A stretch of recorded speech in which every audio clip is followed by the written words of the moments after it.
Yeah, so today what I have today I have 50 MCQ जो किस पर आधारित है, लॉर्ड ऑफ द फ्लाइज पर आधारित है। लॉर्ड ऑफ द फ्लाइज किसका नावल रहा, विलियम गोल्डिंग का नावल रहा है, जिसमें वो जो नावल है एलिगोरिकल नावल है और जिसमें उन्होंने एक चीज दिखाया हुआ था। क्या चीज उन्होंने प्रेजेंट किया हुआ था, उन्होंने प्रेजेंट किया था कि एक ग्रुप ऑफ आप कह सकते हैं कि इंग्लिश स्टूडेंट या स्टूडेंट्स ऑफ ब्रिटेन, वो क्या करते हैं, वॉर चल रहा होता है, प्लेन क्रैश होती है, वो कहीं जाते रहते, उनको रेस्क्यू किया जाता है और वो प्लेन क्रैश होती तो वो गिर जाते, किसी आइलैंड में गिर जाते हैं। और वहीं पे वो आइलैंड कैसा, वो एक तरह से इनहैबिटेंट है, वहां कोई रहता नहीं है। तो जो ग्रुप ऑफ स्टूडेंट्स है वो सब उनको क्या करते हैं कि वहां पे कल्चर और सिविलाइजेशन की शुरुआत करते हैं, जहाँ पे डेमोक्रेटिक स्पिरिट है, अथॉरिटेटिव एलिमेंट है, आपस में एक दूसरे को लीडर चुनते हैं। फिर उनमें जो है क्या होता है कि पार सेंट्रिक होने की वजह से पार में आने के लिए लड़ाई झगड़ा होता है, एक दूसरे का मर्डर कर देते हैं। उसमें जो थीम ऑफ इनोसेंस है कि बच्चों में जो इनोसेंस होना चाहिए वो कैसे गायब है, जब जो है शक्ति की बात आती है, पार की बात आती है, तो वे किस तरह से जो है पार सेंट्रिक होते हैं। पहला क्वेश्चन है कि where the boys stranded after their plane crashes, boys कहाँ पर स्ट्रैंड करते हैं, भटक जाते हैं जब उनका प्लेन क्रैश होता है। अ ट्रॉपिकल आइलैंड, ये इज द राइट आंसर। वो जिस आइलैंड में भटकते हैं, गिरते हैं, वो कौन सा है, ट्रॉपिकल आइलैंड है। जो नॉवेल है वो किस जगह सेटिंग है, अनइनहैबिटेड ट्रॉपिकल आइलैंड, एक ऐसा आइलैंड में जहां इंसान और इंसान नाम की कोई चीज नहीं है। During an unspecified war time where the boys plane crash, जिसमें बॉय किसी प्लेन से जाते रहते वो क्रैश हो जाता है।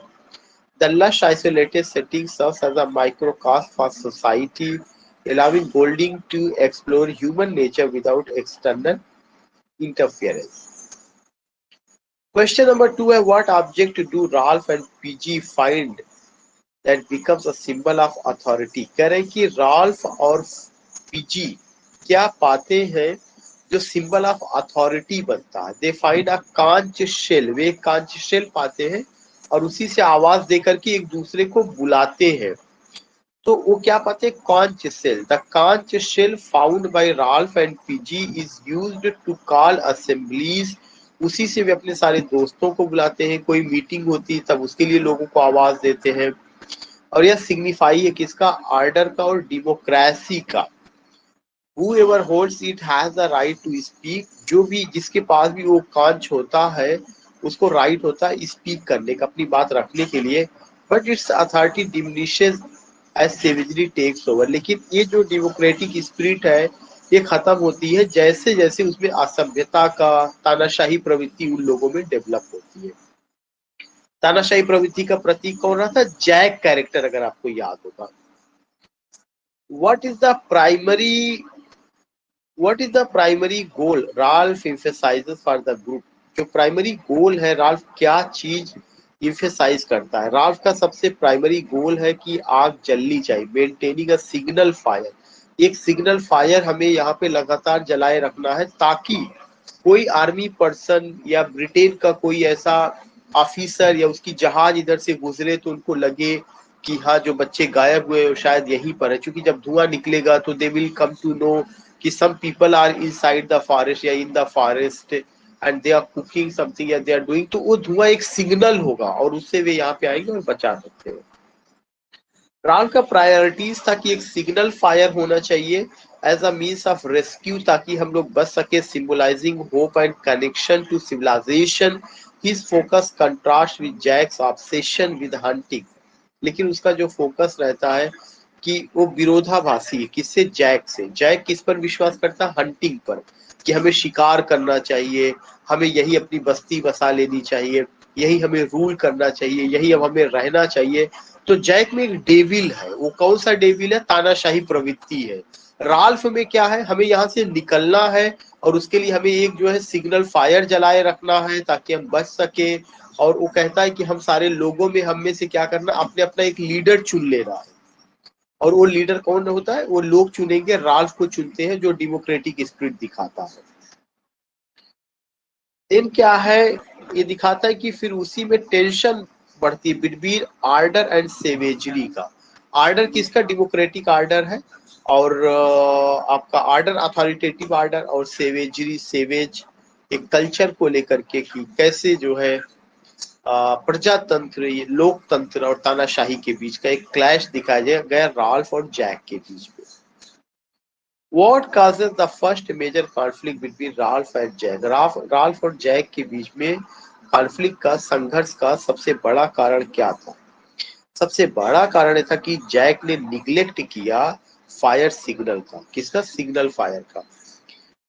राल्फ को ये लगता है कि मैं टीम का लीडर हूं, मैं जो कह रहा हूं वो बात मानी जानी चाहिए, लेकिन जैक उस बात को नहीं मानता है। तो यह जो है उनके बीच का सबसे बड़ा कारण बनता है एक दूसरे के विरोध का, neglect of the signal fire. Jack's hunters let the signal fire go out to hunt a pig, missing a chance for rescue when she passes.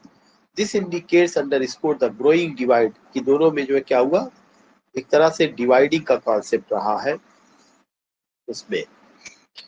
Next question है, who is mistaken for the beast? कह रहे कि कौन गलती करता है for the beast को लेकर के, and killed in a frenzy, और वह उत्साह में मारा जाता है। Piggy, Simon, Ralph, Roger.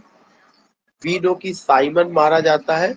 Simon जो कि डिस्कवर करता है कि हाँ एक बीस्ट है, is a dead parachutist, is killed during a chaotic dance in a storm mistaken for the beast. His death makes a turning point, showing the boy's complete surrender to savagery. और जैसे ही Simon का death होता है, death नहीं murder होता है, जितने और बॉयज हैं सब सरेंडर कर देते हैं जैक के आगे। वो जैक की इस बात में आते हैं कि जंगल में कोई डेविल है, बुरी आत्मा है, जो हम सब लोगों का कत्ल कर देगी या हम सब लोगों को मारेगी।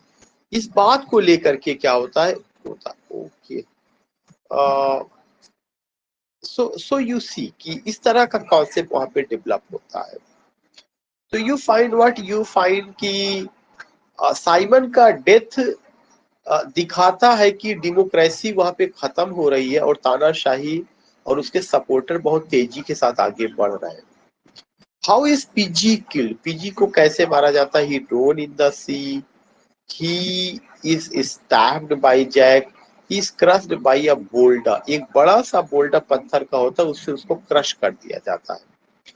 रोजर जो है, जो जैक का दाहिना हाथ है, वो एक बड़ा बोल्डर लेता है और kills PG and shatters the कांच, जो कांच रहता है उसको भी तोड़ देता। क्यों? क्योंकि कांच जिसके पास होगा वही असेंबली बुलाएगा, वही बात रखेगा, वही लीडरशिप का प्रतीक होगा। तो कांच किसके पास था? कांच पीजी के पास था, राल्फ के पास था, यही दो लोग करते थे। तो ये पूरा आर्डर और सिस्टम का कोलैप्स होना, वो पीजी का मारा जाना, पूरा डेमोक्रेटिक स्पिरिट का कोलैप्स होना हुआ। और इनके कत्ल में किसका हाथ है? रॉजर का और जैक का हाथ है। इसके पहले इन लोगों ने और किसको मारा? साइमन को मारा है। What saves Ralph at the end of the novel? करे कि कौन सी चीज बचाती है राल्फ को नॉवेल के अंत में? He hides in a cave, the arrival of a naval officer. Novel के अंत में दिखाया जाता है एक नेवल ऑफिसर आ जाता है, जब वो धुआं को देखता है, जंगल से उठता रहता है, वह नेवल ऑफिसर आ करके इन लोगों को बचाता है। नेक्स्ट क्वेश्चन है, what do the boys set on fire to flush Ralph out? कह रहे बॉयज क्या करते हैं? सेट ऑन फायर, आग को जलाने के लिए, टू फ्लश राल्फ आउट, और राल्फ को बाहर निकालने के लिए।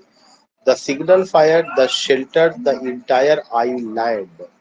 जो बॉयज हैं वे पूरे आइलैंड में आग, पूरे आइलैंड को आग के हवाले कर देते हैं, द इंटायर आइलैंड।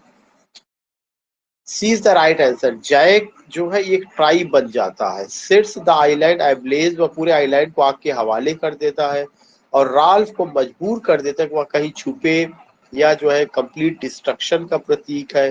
जो इन्वायरमेंट को भी दिखाया जाता है कि कैसे वो उसके लिए खतरा है। The fire ironically leads to the rescue, लेकिन यही फायर जो है, जो डिस्ट्रक्शन का प्रतीक था, जो राल्फ को मारने के लिए, उसको जंगल से भगाने के लिए था, यही फायर की उनको बचाने का भी काम करता है। What is the Lord of the flies? Lord of the flies क्या है? B is the right answer. Lord of the flies एक ऐसा एनिमल है या एक ऐसी इमेज है, एक ऐसी तस्वीर है जिसका हेड पिग का है और यह एक स्टिक पर बना हुआ है। Lord of the flies is the pig से हेड स्वार्मिंग विद फ्लाइज, जो कि फ्लाइज के साथ उड़ता है। Offered as sacrifice to the beast, जो बीस्ट को सैक्रिफाइस किया जाता है।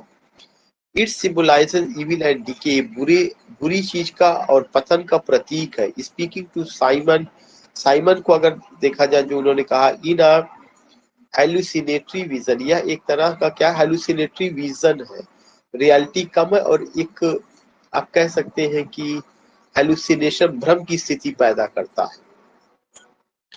What does the dead parachutist represent? जो डेड पैराचूटिस्ट है वो क्या रिप्रेजेंट करता है? The beast hope for rescue a fallen leader, वो द बीस्ट को प्रेजेंट करता है। The dead parachutist mistaken for the beast symbolises how fear distorts reality. वो ये दिखाता है कि सत्य को कैसे मरोड़ा जाता है, सत्य को कैसे तोड़ा जाता है। जहां पे राल्फ सच्चाई के साथ है, सत्य के साथ खड़े हैं, पीजी सत्य के साथ खड़े हैं, साइमन सत्य के साथ खड़े हैं, तो सत्य के साथ जो भी खड़ा है उसको कुर्बानी देनी पड़ती है। साइमन मारे जाते हैं, पीजी मारे जाते हैं। राल्फ को जंगल से भगाने के लिए क्या किया जाता है? राल्फ को जंगल से भगाने के लिए पूरे जंगल में आग लगा दी जाती है, डिस्ट्रक्शन होता है चारों तरफ। दीज थिंग्स वी सी। अब कैरेक्टर बेस्ड क्वेश्चन है कि who is elected leader at the start of the novel?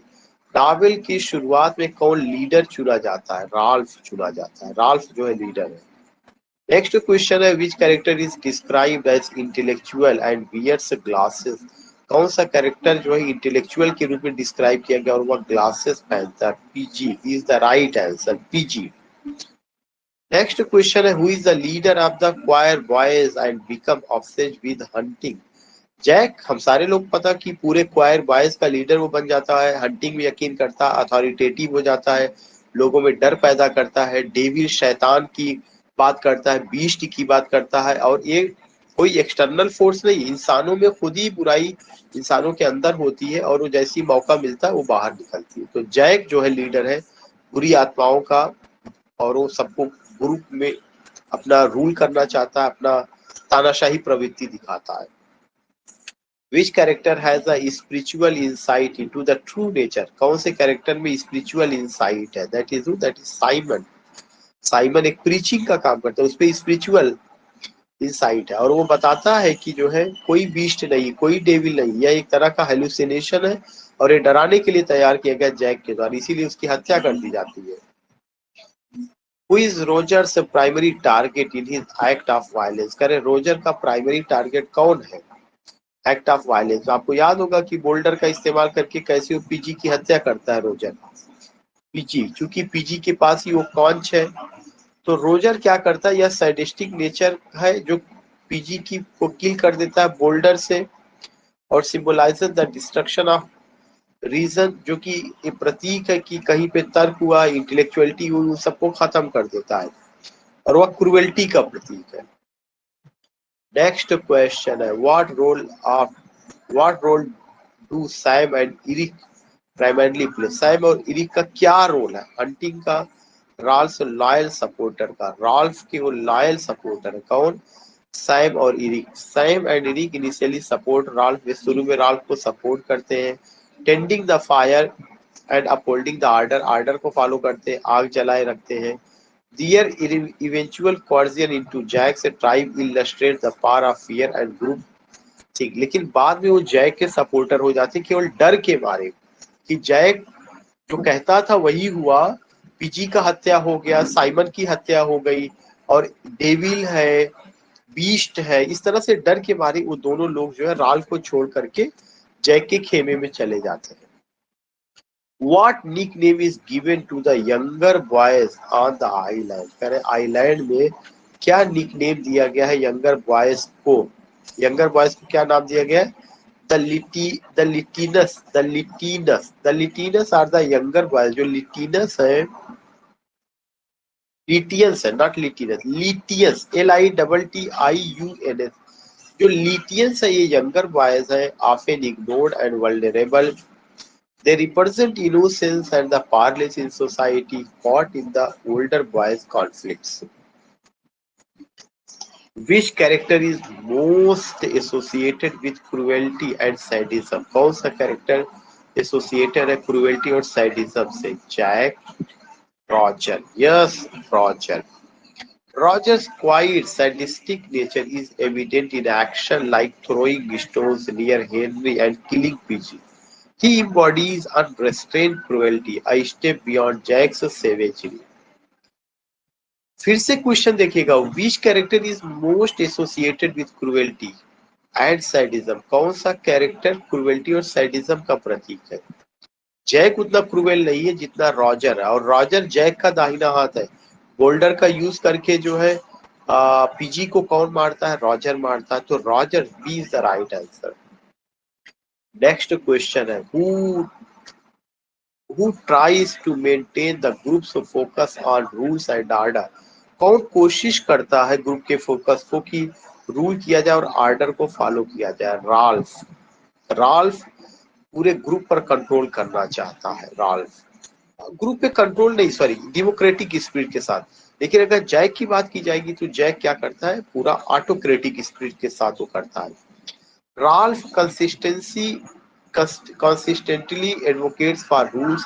Ralph नियमों पर विश्वास करता है. उसके पास कांच है, सिग्नल फायर जलाने की बात करता है. उसके पास ऑर्डर ऑफ होप है कि हम रेस्क्यू हमारा होगा, हम बच जाएंगे. लेकिन जैक इन सब पे यकीन नहीं करता. Which character hallucinates a conversation with Lord of the Flies? कौन सा कैरेक्टर एक hallucination पैदा करता है लॉर्ड ऑफ द फ्लाइज की? कोई लॉर्ड ऑफ द फ्लाइज है जो बीस्ट है, डेविल है, और उससे हमारी बातचीत होती है. Which character hallucinates a conversation? Simon.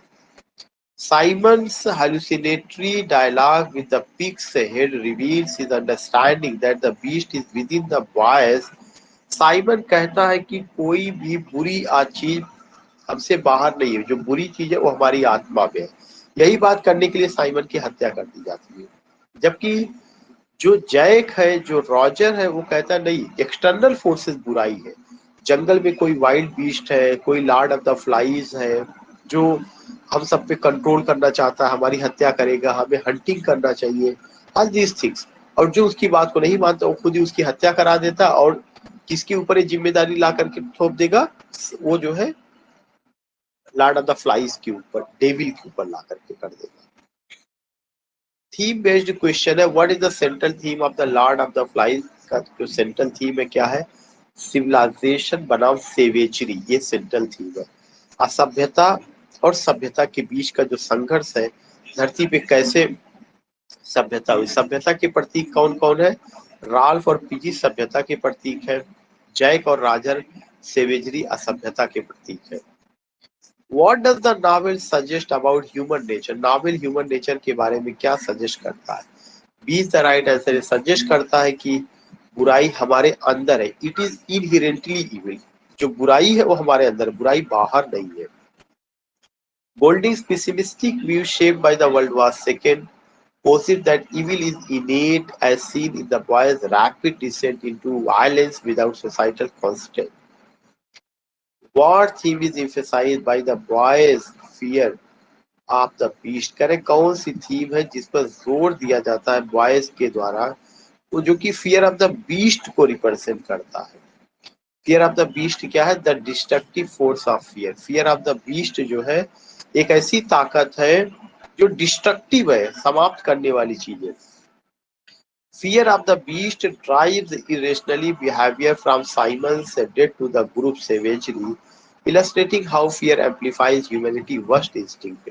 जो fear of the beast है वो प्रतीक है बुराई का, वो प्रतीक है डर का, वो प्रतीक है असभ्यता को बढ़ाने का, वो प्रतीक है डर करके लोगों पे रूल करने का.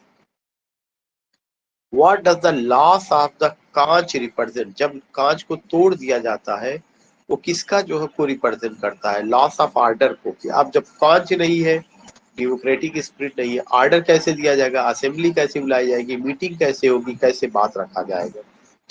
तो जो कांच है सिंबलाइजेस डेमोक्रेटिक ऑर्डर का। जब इसका डिस्ट्रक्शन होता है, Piggy dies marks the complete collapse of civilization behaviour, कि जो सिविलाइजेशन का बिहेवियर है वो पूरा खत्म हो जा रहा है, गिविंग वे टू chaos, और पूरा chaotic सिचुएशन उत्पन्न हो रहा है। Which theme is explored through Simon's character? Simon के कैरेक्टर से कौन सी थीम को एक्सप्लोर किया गया है? Innocence and spirituality. साइमन जो है वह एक क्रिस्ट लाइक क्वालिटी उसमें है, वह इनोसेंस और स्पिरिचुअलिटी का प्रतीक है। What does the novel critique about leadership? Novel क्या क्रिटिक करता है लीडरशिप को? All leaders are corrupt. Democratic leadership is ineffective. Different styles lead to conflict. Leadership requires violence. C is the right answer. Different styles lead to conflict. जब leadership में different style आ जाती है तो conflict को जन्म देती है। डिफरेंट स्टाइल कौन कौन सा? एक ऑटोक्रेटिक लीडरशिप और एक democratic leadership. Ralph autocratic democratic का प्रतीक है, जैक अथॉरिटेरियन या ऑटोक्रेटिक का, तो इसके बीच लड़ाई झगड़ा होता है। What does the fire symbolize in the novel? Fire किस चीज का सिंबल है नॉवेल में? होप एंड रेस्क्यू का। B is the right answer. Fire जलता रहेगा तो कोई नेवल ऑफिसर आएगा, वो देखेगा, हमारी जान बचाएगा, इसका प्रतीक है। What theme is highlighted by the boys descent into savages? करें कौन सी थीम को हाईलाइट किया गया बच्चों के द्वारा, लड़कों के द्वारा? Descent into savages, the power of education, the loss of innocence. Yes, the loss of innocence. बच्चे इनोसेंट हैं, लेकिन वो इनोसेंस में कैसे जो है क्रूएल हो जाते हैं, कैसे वाइल्ड हो जाते हैं, इस चीज को लेकर बात की गई है। What does Golding suggest about society's role in human behavior? Golding क्या सजेस्ट करते हैं समाज के रोल को ह्यूमन बिहेवियर में? Society prevents progress, society suppresses evil, society creates fear, society is unnecessary. Society suppresses evil, समाज जो है बुराई को दबाता है। Democratic society. The novel shows that without societal rule, the boy's inherent evil emerges. Novel दिखाता है कि जिस आइलैंड में बच्चे गिरे थे वो इनहेबिटेंट आइलैंड, कोई समाज नहीं था, कोई समाज का नियम नहीं था, इसकी वजह से वे क्या हो गए, असभ्य बन गए, एक दूसरी कल्चर में चले गए, तानाशाही प्रवृत्ति आ गई। जो समाज होता है वो बहुत जरूरी, समाज का नियम हमें क्या करता है, बचाता है। What does the naval officer's arrival at the end of signify? करे नेवल ऑफिसर का जो अराइवल है वो क्या सिग्निफाई करता है? The triumph of good, the irony of civilization, the boys, the redemption, the end of fear. The irony of civilization, सभ्यता का जो आयरनी है उसको दिखाता है कि एक तरफ वार चल रहा है, उस वार में जो है बच्चों को बचाया जाता है और वही बच्चे क्या हो जाते हैं, सेवेज, असभ्य बन जाते हैं जब उनको क्या मिलता है, सिविलाइजेशन नहीं मिलता, सोसाइटल नॉर्म से नहीं मिलता, तो वो चीजें हो जाती है। सिंबलिज्म बेस्ड क्वेश्चन है। What does PG's glasses symbolize? PG का जो ग्लास है वो किस चीज को सिंबलाइज करता है? रीजन और इंटेलेक्ट। पीजी जो है रीजन और इंटेलेक्ट का प्रतीक ही है। Piggy is the symbol of reason and intellect का वो प्रतीक है। नेक्स्ट क्वेश्चन है, what does the beast symbolize? Beast किस चीज का? द बॉयज इनर विल, लड़कों के अंदर या इंसानों में जो बुरी चीजें हैं अंदर से, वह उसका प्रतीक है। What does the Lord of the Flies symbolise? Lord of the Flies किसका सिंबल है? इविल एंड डीके का सिंबल है, इविल एंड डीके का। What does the island itself symbolise? Island किसका symbol? A microcosm of society. Island समाज का एक छोटा सा रूप है, जहां पे ये दिखाने की कोशिश की गई है जिस समाज में सोसाइटल नॉर्म्स नहीं होगा, डेमोक्रेसी नहीं होगी, कल्चर नहीं होगा, सिविलाइजेशन नहीं होगा, उस समाज के लोग क्या होंगे, शैतानों जैसा बिहेव करेंगे। वहां डेविल की बात होगी, वहां अंधविश्वास की बात होगी, वहां पर जो है लोग कल्चर्ड सोफिस्टिकेटेड ना होकर के जो है वाइल्ड लाइफ जैसा जीवन व्यतीत करेंगे। What does the shattering of the call symbol? जो कांच है जो उसको शैटर कर दिया जाता, तोड़ दिया जाता, वो किसका सिंबल है? वो सिंबल है द कोलैप्स ऑफ ऑर्डर का सिंबल है। पूरी व्यवस्था तितर बितर कर दी जाती है। What does the scar on the eyelid represent? करे जो स्कार है आईलैंड पे वो किसको रिप्रेजेंट करता है? The plane crashes physical mark, जो प्लेन है या उसके क्रैश का उसके फिजिकल मार्क का। The scar is the physical damage from the plane crash. Next है what do the painted faces of Jack type symbolise, जो जैक ने अपने चेहरे पर तमाम पेंटिंग की है, कलर लगाया हुआ, वो किसका सिंबल है? लॉस ऑफ आइडेंटिटी का। जो वो इनोसेंट कैरेक्टर है उसको खो देता, अपनी आइडेंटिटी अपनी पहचान खो देता है कि वो ब्रिटिश वाय है, एक ग्रुप में है, पढ़ा लिखा है, इस तरह की सारी चीजों को।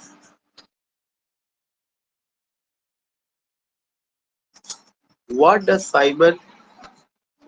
Simon's encounter with the Lord of the Flies represent? Simon का जो इनकाउंटर है लॉर्ड ऑफ द फ्लाइज वो किसको रिप्रेजेंट करता है? स्पिरिचुअल रिविलेशन को रिप्रेजेंट करता है, स्पिरिचुअल रिविलेशन तो साइमन का। What does the signal fire neglect symbolize, जब सिग्नल फायर को लोग निग्लेक्ट करते हैं वो किसको रिप्रेजेंट करता है? Abandonment of hope. Signal fire जब तक जलता रहता है वो होप का प्रतीक होता है, सिग्नल फायर बुझता है तो होप की ना उम्मीदी का प्रतीक हो जाता है।